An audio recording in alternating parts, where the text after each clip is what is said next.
So let's go ahead and start with this first cardiology professional community call. We welcome everyone. We are really hoping for this session to be really interactive, and that's why we decided to focus on cardiogenic shocks, since it's one of the most important topics for most of us, and actually it makes come together a lot of IDNs and a lot of professional I'm gonna walk out of here. So I don't mean to interrupt you. So much. Yeah, if you could mute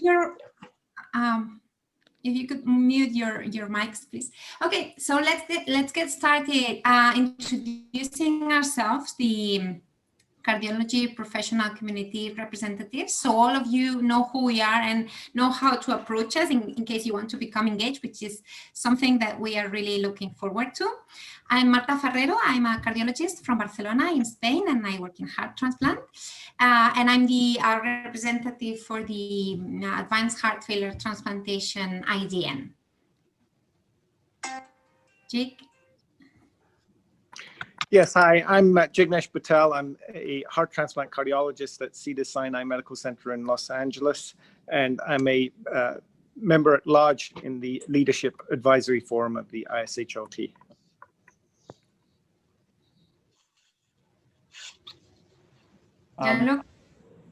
Yes, hi, everyone. Good morning, good afternoon, good evening, whatever. My name is Jean-Luc Vachery. I'm a cardiologist. I'm the director of the Pulmonary Hypertension and Heart Failure Clinic at the Free University of Brussels Academic Hospital Erasmus, and I'm the cardiologist representative in the Pulmonary Vascular Disease IDN. Palak. Great. Hi, everyone. My name is Palak Shah. I'm a heart failure transplant cardiologist at the Inova Heart and Vascular Institute. It's located right outside Washington, D.C. And I am your cardiology professional community representative to the MCS IDN. And Jaime? I'm Jaime Hernandez. I'm an advanced heart failure and transplant cardiologist. I'm the medical director of the acute MCS program here at Cleveland Clinic, Florida, in Weston. And I am the cardiology representative for the early career and trainee committee. And again, thanks for having me here. As a part of this, we have this first town hall meeting, and this town hall meeting is really focusing on a topic that is really becoming increasingly important in our area and really affects all the subspecialties within our society, and that is cardiogenic shock.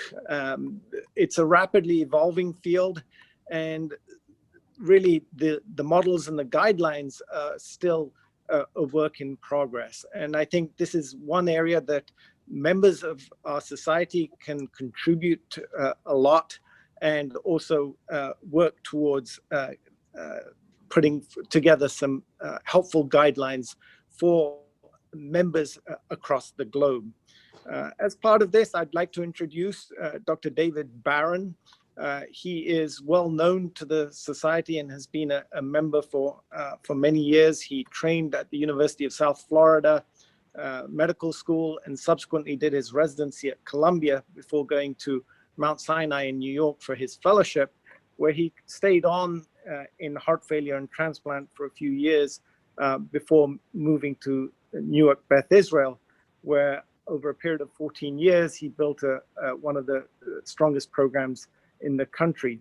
Most recently, he has been the head of the Advanced Heart Diseases Program at Sentara, and is also a professor of medicine at the East Virginia University.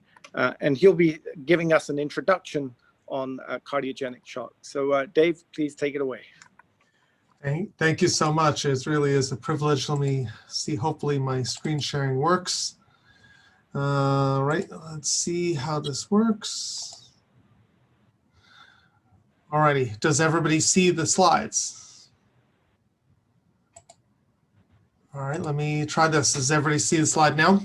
No, yeah, perfect. It's perfect. Okay, good.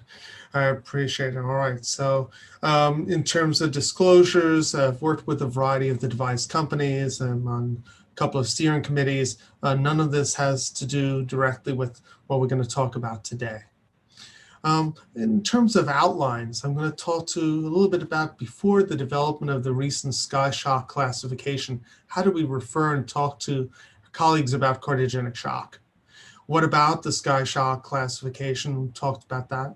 And then really the bulk of the talk will be talking about the validations. And the last year has been a very exciting time. We had a group that came up with this classification, and then a lot of authors have been able to apply it. And then some conclusions. So we need to start though with history. Actually, the original classification, everybody can see the slide correctly? Okay, good. This is a slide from 1967 from Killip and Kimball, just describing care in the ICU. The original experience with 250 patients at a time when it was quite novel to have a defibrillator in each room. And that nurses were basically specially trained. At that time, the classification of heart disease was A, B, C, and D, from no heart failure to heart failure, severe heart failure, such as those patients in pulmonary edema. And then cardiogenic shock was all lumped together in one category. Patients were hypotensive with evidence of vasoconstriction. Sorry, you got it. Oh, no. What happened? No, I said sorry, I charge you because nowadays you need to everybody. Okay. Oh yeah, no, I'm sorry. Good to see you. Take care. Yeah. Please mute your phones. Thank you. So back in the 60s, we had this. Some of you may be old enough to recognize this cartoon of George Jetson. And in the 60s, we assumed that, I don't know, by 2020, we'd all be flying around and that we'd have a robotic maid to help us and that things would be quite different. But like many things in medicine, how we imagine the future is oftentimes different. So in 2020, this is in fact what we have. As close as we get to flying cars is drones that one can buy at the local store, and Roomba vacuums, and perhaps the cats that ride them all day long when we're at work taking care of patients. In fact, in 32 years later, in 1999, the next major development in shock occurred, was Judy Hockman's seminal shock trial, which showed actually that there was benefit of revascularization. Remember, this was the trial of AMI shock, and the question was whether to emergently revascularize versus initial medical stabilization. And the definition of shock was end organ hyperperfusion, cold extremities, poor mentation with a low blood pressure, and low cardiac index and adequate filling pressures. Not much progress made in so many years. And in fact, the problem is even today, there's apples and oranges. And so what one might call cardiogenic shock and very sick in the outlying hospital may in fact be a very straightforward patient to the other center. And it occurred to us that we really have to be able to get the language right. It was really problematic determining what patient is what. And so, for example, I give you 3 vignettes. Is this shock? A 57-year-old patient with prolonged chest pain, eventually comes to the emergency room, a bit hypotensive, extremities are somewhat cool, and indeed ECG shows a STEMI. Is that shock? Or is it the 62-year-old patient seen in ER with anterior STEMI, very hypotensive, very tachycardic, clearly could see as you walk into the room, the patient looks terribly ill, clammy, diaphoretic, is going for the PCI. Is that the same degree of shock? Or the 78-year-old who arrests at the Costco, whose wife's heard that the last thing he said is he was having the big one, and indeed had to be defibrillated. And when EMS brings him to the cath lab, the patient's quote unquote stable on wide open fluids with a terrible blood pressure, looks like really a nightmare. Those all are considered shock. But of course, all of us who take care of patients would say these are 3 completely different populations of patients. And the problem is that the perceptions that we have lead to misunderstandings and conflict.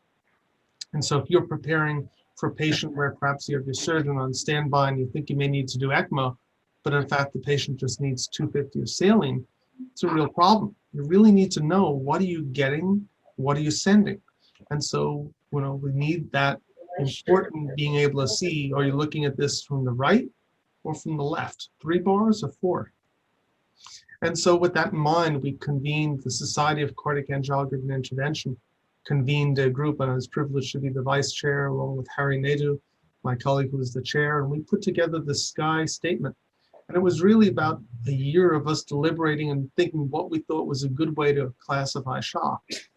No way to know whether it would actually prove to be something that was valid, whether the community would take it up, or whether it would just be a one and done publication. In fact, happy to say that it's had a lot of success.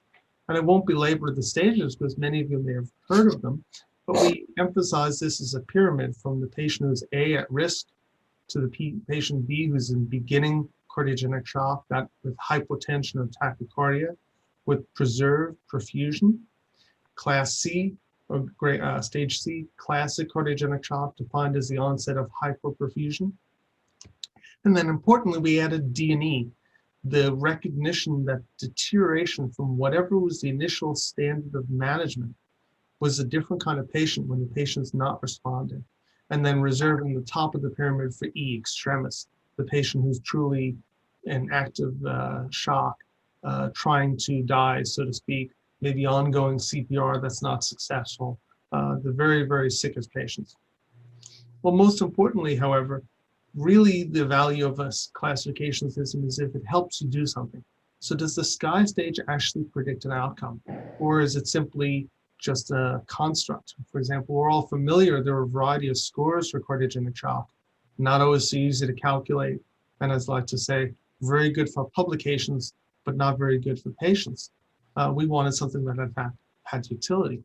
And so the first publication is actually by a colleague of mine, Jignesh. We published this in JACC, and this was actually a experience from Mayo Clinic. They had a total of almost 13,000 patients, of which after exclusions gave us a population of 10,000. And on the bottom, you can see stage A through E. Just like the pyramid, the majority of patients are at risk, and then there's some who are stage B, and then in the middle, C, D, and E. And what we did with this paper is we actually got together and decided on prospective agreements of how you would classify this 10,000 patient data set prior to doing the analysis, and seemed to be reasonable to use the classification, as you can see. And actually in the paper, table 1 actually gives you specific measurements of vitals that you can use to actually replicate this experience in the EMR. Importantly, towards the right, you can see the value that A through E actually predicts outcome, not only outcome of mortality in the cardiac intensive care unit, but also in the hospital. This is actually followed up by a number of different analyses, and this is one that just recently came out, looking at the impact of age and SKY stage, same Mayo Clinic population, looking at this. And it's important, it's interesting, you can see that if you look at the x-axis in this 3D graph, of course, as SKY stage increases, the mortality rises, but you can also see the additive effect of age as you go backwards along the z-axis. You can see that as the patient gets older at every SKY stage, the mortality is worse. And it's sort of interesting because then you're able to say, well, this is the patient, this is their SKY stage, and in fact, have some approximation of what kind of risk you have. And that's really important to be able to prognosticate in the ICU, in the cath lab. If you look from this paper, you see the Kaplan-Meier curves are very nice, including the fact that risk is not just the risk in the first few days. There's a long-term hazard, and these mortality curves are not completely parallel, particularly with the older age group who continue to have the hazard. They have a really neat heat map showing the same thing, that in the younger patients, SKY stage is a bit less predictive because patients are more resilient. But as you get older, the resilience of the patient becomes less, and the mortality becomes much higher. So what you may be able to get away with in a 20 or 30-year-old, you may not be able to get away with as well in higher SKY stages in older patients. And then, well, this is actually looking from that population of what happens after discharge. So in the selected population that survives the hospital, you actually can see that the readmissions, 1-year mortality, even 1-year death, all of them are predicted at the start. And so that could be very helpful when you're trying to decide what to do with a particular patient, is the knowledge that even if they were to survive the intervention, even if they were to survive the hospitalization, the initial assessment that you make really tells the story of what is the long-term mortality. And this paper just came out a couple of days ago in Circ Heart Failure, and looking at, is it always about the highest risk patients, SCAI C, D, and E? In this paper, we looked to see what would happen to the patients who were considered pre-shock, patients who are not hyperperfused or who had hyperperfusion alone. And the study definitions, these are the same in all the Mayo Clinic papers looking at the blood pressures, but we defined isolated hypotension as those patients who are hypotensive but not hyperperfused. So they didn't have a high lactate, they didn't have oliguria, they didn't have a jump in creatinine. Same as the patients then with isolated hypoperfusion. We all may see young patients who present and they look like they have hypoperfusion, yet their blood pressure is maintained, largely because they tend to be young and they're able to compensate. Well, we looked at both ACS patients as well as heart failure, and interestingly, you could see the same thing. There was a gradation in risk with hypotensive patients, such as SCAI stage B, having a better prognosis than the increased mortality in patients who had hypoperfusion in right now SCAI stage C. So those subtle distinction between patients where they're maintaining blood pressure but they have signs of hypoperfusion, there's a gradient of risk and mortality whether they're presenting with ACS or heart failure. And then the typical SCAI stage C, where they're both hypotensive and hypoperfused. And this is just looking the same kind of graph showing you that the hypotension criteria are associated less with mortality than hypoperfusion. So the next patient that you see that you notice hypoperfusion, even if the blood pressure may be fooling you a bit higher, it's worth bearing in mind that the mortality is higher when hypoperfusion sets in. What about other populations? The group in Germany did a very nice study with 1,007 patients who either had cardiogenic shock or large MI. So covering heart failure patients as well as ACS patients with large MI. And similar finding was seen. The validity of this score is that we compare to SCAI stage C, those who are A and B did better and those who D and E are worse. And you can see the same sort of Kaplan-Meier curve. And then Parikh and his colleagues in London looked at this from a different angle, looking at out-of-hospital cardiac arrest and seeing if the SCAI stage would work in this regard. There was 393 patients, and here on the right is their definitions, how they're able to take this SCAI document and apply it to their own data set. And you could see that even among patients with a resuscitated out-of-hospital cardiac arrest, there were still some who actually met qualifications for SCAI A or B. And then in the descending order, those who were the most severe. And you can see the same, not only 30 days, where A and B were similar, C and D were worse, and E's predictably are the worst, and similar findings at 12 months. If you look at the NCSI, a group of patients who presented with cardiogenic shock after acute MI only, you can see definitions were fairly similar. And they looked, in this case, they don't have a particular graph, but they give you in the table what were the outcomes of these patients. And you can see that survival tended to be worse as SCAI stage increased. And interestingly, in their table 6, they looked at survival by baseline versus the 24-hour SCAI shock stage. And you could see that patients who actually deteriorated, so starting, for example, from C at baseline going to D or E, had much worse survival. Conversely, patients who are very sick at SCAI stage E, if they improved in SCAI stage, their survival was better, and if they didn't, they remained quite dismal. And that's helpful because sometimes the question is, if you've got somebody who's quite ill, do they have a chance? And in fact, 24-hour SCAI stage may be a very good predictor. Towards that end, we decided to analyze our own data here at Centara with my colleagues, and we had 166 patients over about a year and a half, and you can see the majority of them were SCAI B, C, D, and then E, concentrating really in SCAI C and D. They don't really call the shock team for patients who are at risk. And we had to, you can see on here, not every patient got mechanical circulatory support. So when our patients were evaluated by our shock team, just probably like yours as well, sometimes the answer is medical therapy or observation.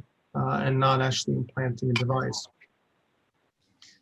In these patients, interestingly, you couldn't actually predict who was going to be who based on ejection fraction.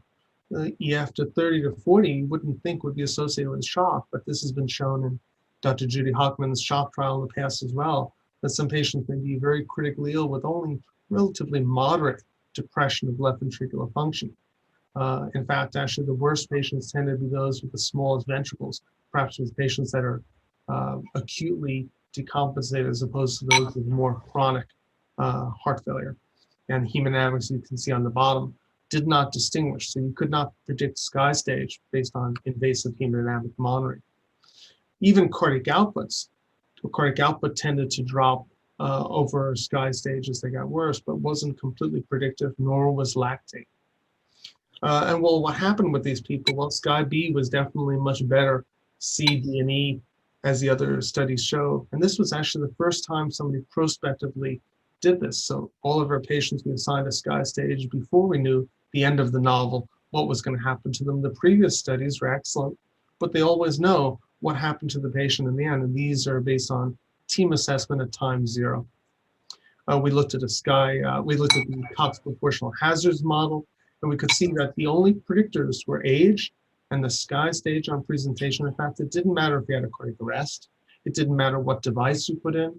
It actually didn't matter if you did no device and you just followed them with medical therapy.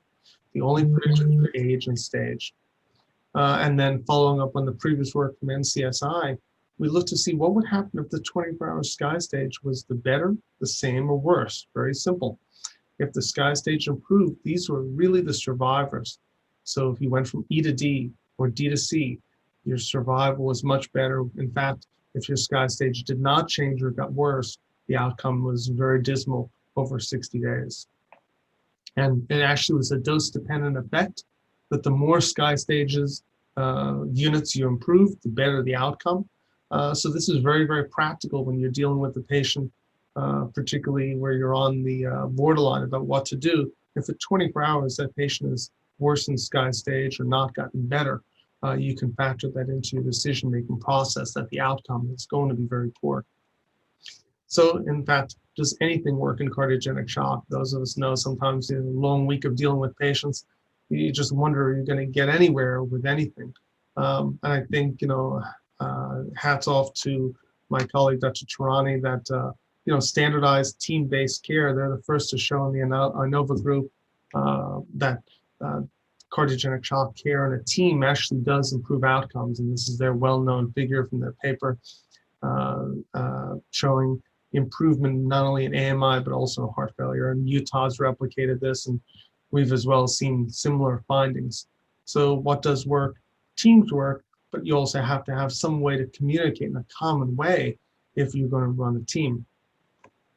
And in conclusion, to this very rapid review of a large body of developing literature, it is interesting that cardiogenic shock mortality has not improved in more than 20 years. Clearly, we have more and more capable devices, but the outcomes have not changed. We even have surgical devices such as ECMO where you can flow as many liters as you want, and yet we haven't saved that many lives as compared to even more early technologies such as a balloon. We strongly feel that it's appropriate to categorize patients by Sky stage so that you can predict the risk up front and that you can develop a team-based approach and certainly master the devices that you have. And perhaps in a lot of years of doing this and see this evolve, I think one of the really important messages to take away is know which battles you cannot win. Nothing's worse than investing tremendous amount of resources and getting families' hopes up in a case where the data will show you that, unfortunately, that's not a battle that you can win. And at least we hope that some of the data that we presented helps manage these very difficult situations. Certainly every patient is different. I want to thank the Society and the IDN for the tremendous privilege of being able to present today. I'm going to stop the screen share so I can put it back to my colleagues. David, great. Thank you so much for that very informative review of a field that is rapidly moving. I think the contributions you've made to this field has been very fundamental at our ability to classify these very sick patients and move ahead in terms of both research and management. At this point, I'd like to open the question and answer session up, and Jaime can help me out with this. Any questions for Dave? As we're thinking about questions, I do have one for you. The classification really does not allude to end organ function, merely just states how the patients are doing clinically. Is there a role in looking at what happens to a patient depending upon their organ function? For example, is a shock patient on dialysis different from a patient who's not on dialysis? So that's a really great question. We're actually, the crew from Sky is working together, planning a second manuscript, looking at suggestions from the data that exists, other papers that were not even presented, some that are in press, looking at exactly this, additional variables to enhance the ability of the score to help clinicians at the bedside. So at the moment, we don't know, but some choices, for example, would be lactate thresholds. Is there a lactate threshold that would define the Sky stage? It's not so clear that there are. At the extreme, for example, if your lactate is 15, you certainly could be reliably following a course such as a Sky stage D or E, but you can certainly see patients in earlier lactates. Similarly, the creatinines, in our original document, we indicate that a change in creatinine of 0.3 or higher, but of course you have to have 2 lab draws and you have to live long enough to have 2 lab draws. So it's a bit self-fulfilling prophecy. It was a very big debate when we were designing the Sky stages to decide whether you make it deliberately loose or you make it, tight. And there was lots of thoughts about making a score. And eventually, the simplistic approach won out. But we're going to release a second paper talking about some suggestions to standardize it. Definitely welcome input from anyone as this far from solidified. Hi, Dave. Manpreet. I was hoping to ask you a question, or should I be just typing? I apologize. No, that's fine. You can either ask a question or type a question in. Either way is okay. Oh, thank you. Go ahead, Manpreet. So, thank you again, David, for the excellent presentation. Could you comment on the Sky staging in terms of a patient, let's say, gets admitted to the ICU and is in cardiogenic shock? Do you apply the Sky staging sort of in the presentation, at the time of presentation, or is it the worst Sky stage reached during, let's say, initial couple of days of hospitalization? Like, how do you clinically use the Sky staging at your center? Is it the Sky at presentation, or the stage at presentation, or the worst Sky stage reached that sort of implicates prognosis? If you could comment on that. Sure. Well, thank you, Manpreet. So that's a great question. So, it is designed, and I think in practice has worked really well, assigning a stage at any given time. So typically when patients come from the other facility, the people are not necessarily as familiar with the parlance, so they won't assign it. So we'll usually, on our initial consult, we'll make note. No different than if you see a heart failure patient in the clinic, you would say NYJ class, whatever that you think it is, sort of a way of marking in the sand that what they looked like at that particular time. I think that's helpful because say your colleague admits somebody overnight and says, they're a Sky C. You see them the next day and things look just dreadful, and maybe you're deciding whether you're going to do some advanced intervention.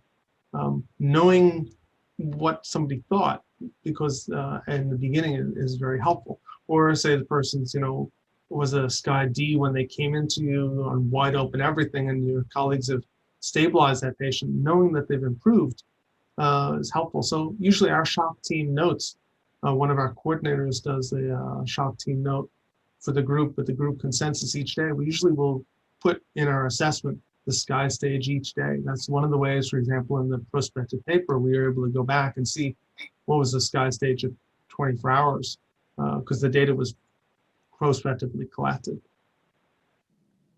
Thank you. So if I understood you correctly, so if you come in as a C and become a D versus you come in as a D, it's really, the D part of it that is the worst idea. But I was curious to see if you follow the stages, which I think you just answered longitudinally, to say that if you go from B to C to D, then your spiral is obviously heading in the wrong direction.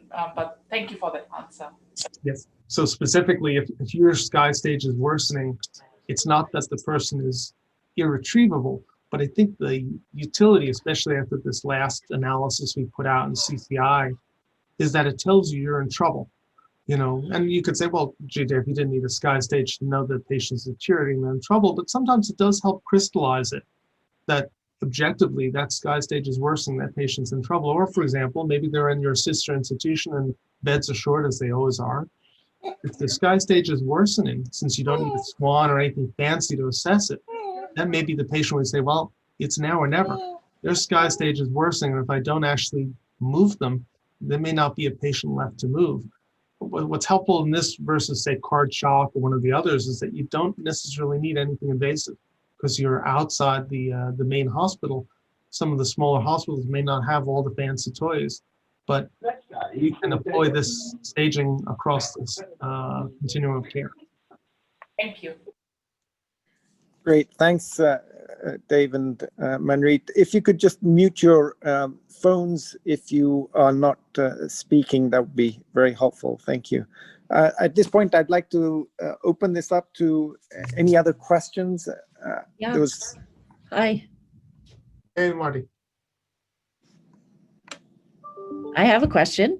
So just because I know how you practice, even though it's been a while since we practiced together, and you're a pretty aggressive person.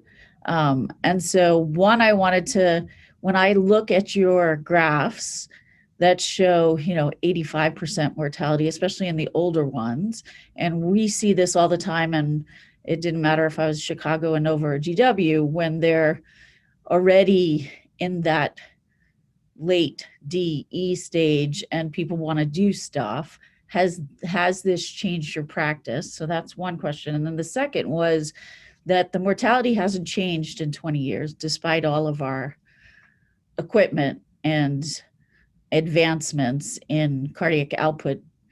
Do you think that's because we're still catching it too late and that the folks that would benefit are the stage A?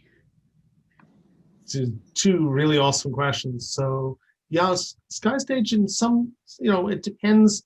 It's usually a group consensus. And so in the older person, and you see they're slipping from, C to D and to E, it does enforce that, sometimes we'll say, maybe we should step back, or at least inform the family that you really think, based on what we know, this is not going to end well. Even though we knew that without staging, it's just part of doing the job. It is a little bit easier. A lot of times it's the other factors that will persuade us, well, we want to try, and, but at least having objective data does help. It's becoming more and more common, I think.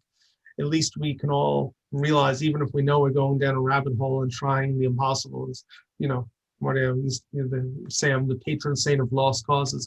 I hate to say no and I hate to give up.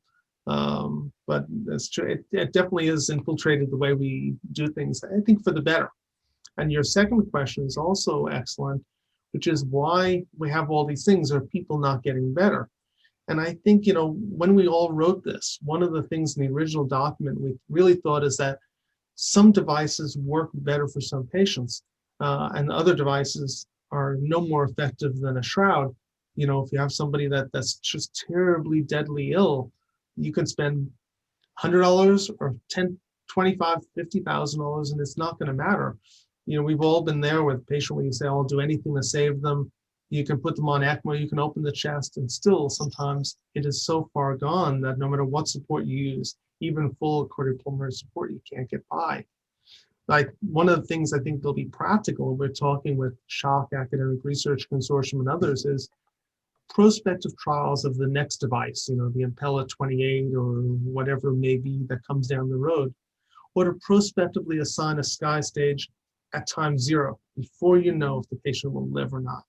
My personal suspicion is that patients who are SCI-B might do just fine with the rapid balloon pump, and that you might prevent them from really getting much worse and dropping their kidney function.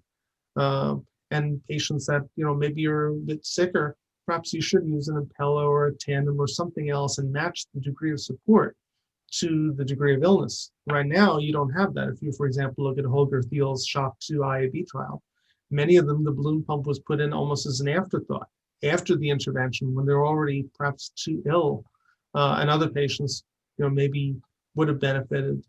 So I think that would be the other nice thing about the SCI staging, is if we can prospectively use it in trials and then hopefully make mortality better. So there's a question in the chat that I wanted to bring up, and Dave, I think, thank you for presenting it. I think for anybody who's really using this on a day-to-day basis, feel free to kind of chime in and provide some feedback here. But I think some of us, at least in the heart failure space, right, we're habitually kind of writing NYHA, let's say 4 on admission, and the day after admission, they're down to a 3, and maybe hopefully by discharge they're, class 2, and that's the note we kind of write as they leave the hospital. But for the staging of shock, are you guys recommending doing that kind of every 6 hours, every 8 hours, or just on a daily basis as part of kind of your standardized cardiogenic shock kind of follow-up monitoring note? So there's no formal recommendation, but I just say what we usually do is, usually by definition, we will write it each day, and or if we call one of our surgeons, and we say to them, gee, this person's really slipping, we may tell them, this guy came in as a C and, got worse. It's not universal where everybody understands what you're talking about, but I think certainly on a daily basis, it makes sense, especially when you're changing over service. Sort of nice to be able to put it there. And if, especially these usually team decisions, a bunch of us will round and we'll say, oh, looks like this is what the impression is, what's happening to them. So I think the only reason to do things is because the people find it helpful and useful. So some teams may say, nah, we got this, we don't need that. But I think, for some of us, we found it very convenient way to all be speaking the same language. So. I was going to ask you, how do you guys use it down at Cleveland Clinic in Florida? Well, first of all, amazing job, Dave. That was a awesome tour de force, and no, we use it internally in our presentations now for transplant committee people that are on support. It allows us to understand how sick they were when they came in, and how, based on hemodynamic driven transitions with either inotropes, balloon pump, Impella, ECMO, whatever they need, how they have gone in that trajectory. So that was great, Dave. There's a couple of other questions from the chat, and we really want to make this, from the people to join, to use the opportunity to speak with Dave. And one is from Varinder, and she was asking, there are several questions. There are 4 questions, but I'm just going to go for the one that I think is most interesting. Have you looked at how SCI stages impact survival when considering transfer of patients in shock using the hub and spoke model? So yeah, I'm just looking now. That's a very interesting question. We've not, Sean Van Diepen, who's one of our colleagues who was on the paper, and we've written a number of papers together, really was the one who, popularized this concept in the ISHLT Cardiogenic shock statement.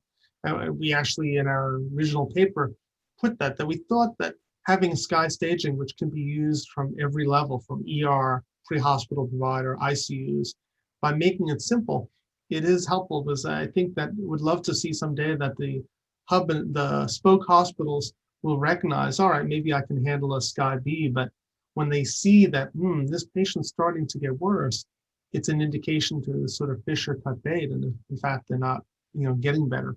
But we've not actually used that yet in a study. So that would be another interesting aspect, to look at the patients who were transferred, but we've not got that. The data set we have is the patients who are internal at our institution. Certainly would be an interesting thing to look at and see if this actually enhanced early better transfers, or avoiding transfers of the patients who are somewhat doomed and they're not able to benefit from advanced care. So it's a great question. Awesome. There's one more that I wanted to, just highlight. It says Bambaco asking, has mortality from complications of temporary MCS, stroke, ischemic complications, sepsis can be parsed out of the overall mortality data from the data that you presented, which I think is a great question. So these devices don't come without complications. That's definitely true. Yeah, it's a very good question. So we have a relatively small number, 166. So we didn't actually parse out, but it gives me a good idea to take a look, because I have it all in Excel. And maybe what I'll do is I'll ask my colleague, Dr. Jensen, there's a 10,000 patient set. One of the problems is as you get a bigger set, it becomes harder to get that granular level of detail. So great question, Dr. Van Bakel. I don't have the answer.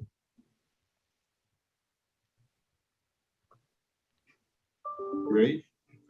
Any more questions that you guys have? One thing maybe I just can amplify. One thing that's nice, and I think that should be a direction for research, is device and vendor independence. Right, so this is designed to be agnostic, and it's designed so that today it's balloon, tandem, Impella, ECMO, but tomorrow, 2040, someday, the devices keep getting different, but devices are just means to an end. And I think that, understanding the patients, I think partly why we're not getting anywhere in cardiogenic shock is so we're treating liters a minute instead of treating fundamental processes, just like septic shock. We treat with more antibiotics, we try these different things, but sepsis still has a fairly devastating mortality because we don't understand the mechanisms. And so hopefully we'll eventually be able to use classification to better look at treatments, and maybe those that are far smarter than I figure out the basic science. What pathways are so broken that we've all seen the patient where they're, as you would say, in flames, and no matter what you do, you can't get them better. Is there a better fire extinguisher out there? I don't know. That's a great point. And from, just to add to that, I think the SKY classification and overall having a method within your hub and spoke model or your healthcare system of situational awareness and understanding across your health system at different levels of disease, how sick is your population, might be more than any device, as you say, more than any liters per minute, a valuable contribution to truly understand how sick your population is. Inpatient, outpatient is more difficult, but inpatient at least. And understanding how these patients usually will go through a similar disease trajectory of low output to, univentricular to biventricular congestion, at least in the heart failure side. And, I think there's so many applications, there's so much work to be done. I think it's a great group across the world, and ISHLT is primed to probably take the lead in cardiogenic shock, in the cardiogenic shock space, again, device agnostic and probably coming with the groups together across the world. Dave, talking as Jaime was saying, the international representation in this group, how could we apply your classification? And do you think the results would be the same if we apply it to other countries where, for example, MCS is not as readily available and management is not exactly as the one you have? So thank you, Marta. I think one of the key things that makes it so useful is that it doesn't require SWAN, it doesn't require advanced devices. So for example, many times I've spoken to communities in other parts of the world, and this is great because we don't have very expensive devices, but we may have balloon, or we have inotropes. And so the patient's deteriorating on whatever the initially chosen strategy probably has the same trajectory. And even if the highest level of care is a balloon pump, that's okay. It's still, patients are all much the same. It's not like the United States with all the very advanced, expensive tools have a better survival than anywhere else. I've shown you data from London, Germany, all across the world, we all do the same. And so, for example, I spoke to colleagues in Argentina and they said, well, for us, the most advanced we have, except for ECMO, is a balloon pump. But some patients actually may get better, especially if you use those tools that may not be the most powerful earlier. So I definitely think it's a type of classification that's helpful across the world. And I definitely don't think that that bigger tools are necessarily better. Otherwise, we would see these nice improvements in mortality, and we don't. So.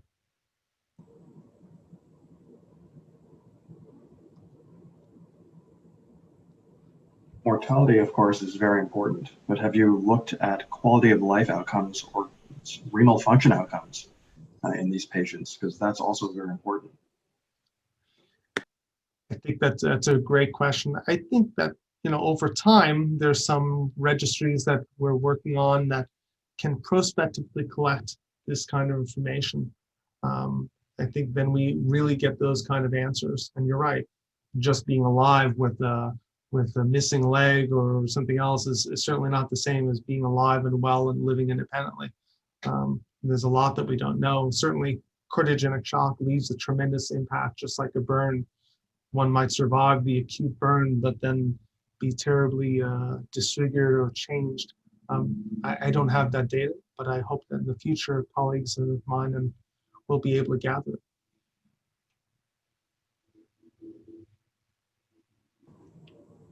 We did want to take just maybe a minute or two towards the end. We're getting close to our hour mark here, and this was a format that that our cardiology professional community kind of came up with. But if you guys have any thoughts, suggestions about things that you'd like us to focus on in future kind of town hall meetings, we'd welcome either some comments in the chat, or feel free to email us or post it on ISHLT community. I did share the link earlier for how you can go ahead and download the ISHLT Connect app onto your phone, either Android or iOS, and use that as a way to communicate with any of us. But I do think we are open to a lot of feedback and about what you guys would like us to highlight. And I think also on a related note, what issues that we may not be aware of that are important for us as an organization to be thinking about. This could include content for meetings, for our professional community, for the different IDNs, different guideline statements, things like that, that we just need to be at least thinking about and discussing and bringing up with leadership on behalf of everyone. So, encourage you to use the chat, reach out to us by email, definitely use ISHLT Connect as a way to kind of continue the conversations even after we get off of a Zoom meeting.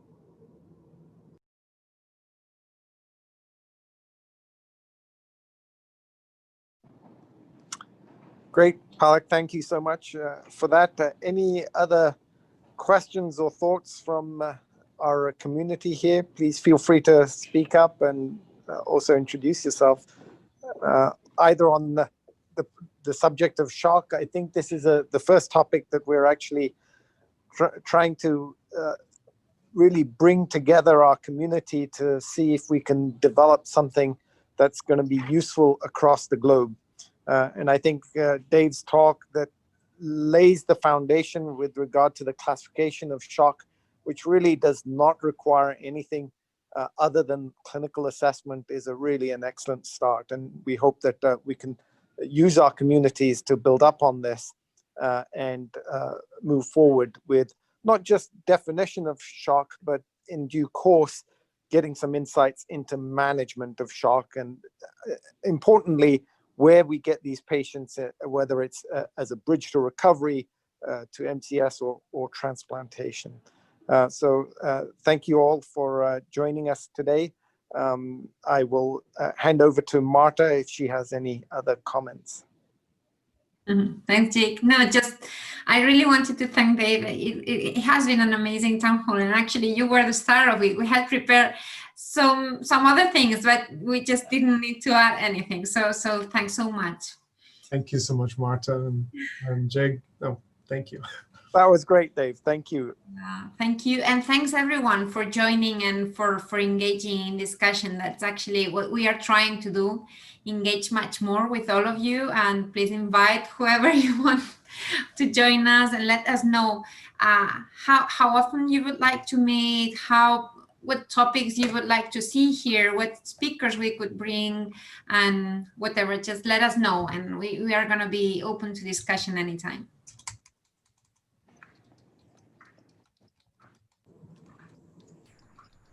Jean-Luc, Thank I you. think the next one is going to be all yours. Not all mine. Yes, it's a good timing for to announce this. We are preparing either a town hall or a webinar on hemodynamic assessment of patients in heart failure. That will include some cath stuff, some pulmonary hypertension stuff, but not only that. So stay tuned. You will get a notification. It's going to happen after the ISHLT annual meeting, and I'm sure it's going to be great. We're going to pull out a great lineup, and we have now a bar that has been raised quite high, 52 participants to beat. So stay tuned for the next round. Great. Thank you all.